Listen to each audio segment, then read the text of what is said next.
Bismillahirrahmanirrahim. Assalamualaikum warahmatullahi wabarakatuh. Alhamdulillahirabbil alamin wassalatu wassalamu ala Rasulillah. La haula wala quwata illa billah amma ba'du. Saudaraku yang berbahagia yang dirahmati Allah Subhanahu wa taala, belajar kita kali ini bertema apa yang membuat Rasulullah Shallallahu alaihi wasallam marah.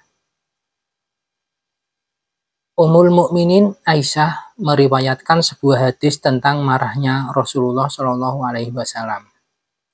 Pada hari keempat atau kelima Dzulhijjah, Rasulullah Shallallahu alaihi wasallam datang menemuiku dalam keadaan marah. Aku berkata, "Siapa yang membuatmu marah, wahai Rasulullah? Semoga Allah memasukkannya ke neraka." Beliau menjawab, "Apakah pendapatmu ketika aku memerintahkan orang-orang dengan suatu perintah lalu mereka bimbang, ragu dalam melaksanakannya?" Hadis riwayat Muslim. Dari hadis di atas terdapat pelajaran. Pertama, Aisyah radhiyallahu anha tidak mengetahui apa yang menyebabkan Rasulullah marah. Namun serta-merta Aisyah mendoakan orang yang membuat beliau marah dengan masuk neraka. Rasulullah sama sekali tidak mengoreksi ucapan Aisyah. Artinya, apa yang diucapkan Aisyah adalah benar. Kedua, orang yang membuat Nabi marah akan masuk neraka jika tidak bertaubat.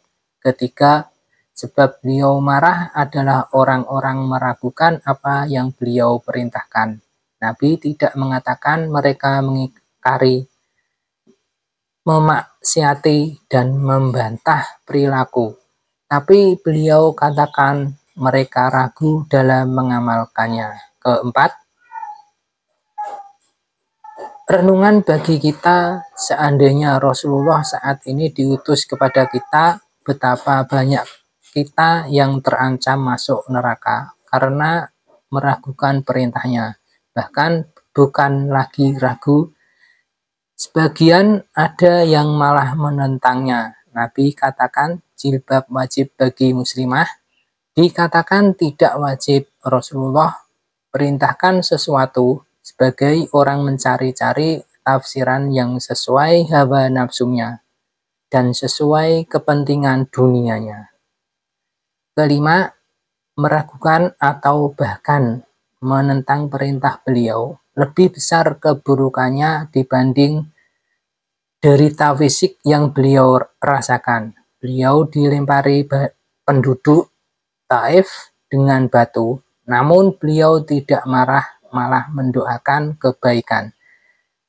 Namun ketika umat Islam sendiri meragukan perintah beliau, maka beliau marah. Artinya musibah duniawi itu jauh lebih ringan dibanding musibah agama berupa mengingkari perintah Allah dan Rasul-Nya. Ayat Al-Quran yang berkaitan dengan hadis tersebut, kewajiban menaati Rasulullah Shallallahu alaihi wasallam tercantum dalam surat pertama Al-Quran surat Fat ayat 10, bahwasanya orang-orang yang berjanji setia kepada kamu, Rasulullah, sesungguhnya mereka berjanji setia kepada Allah.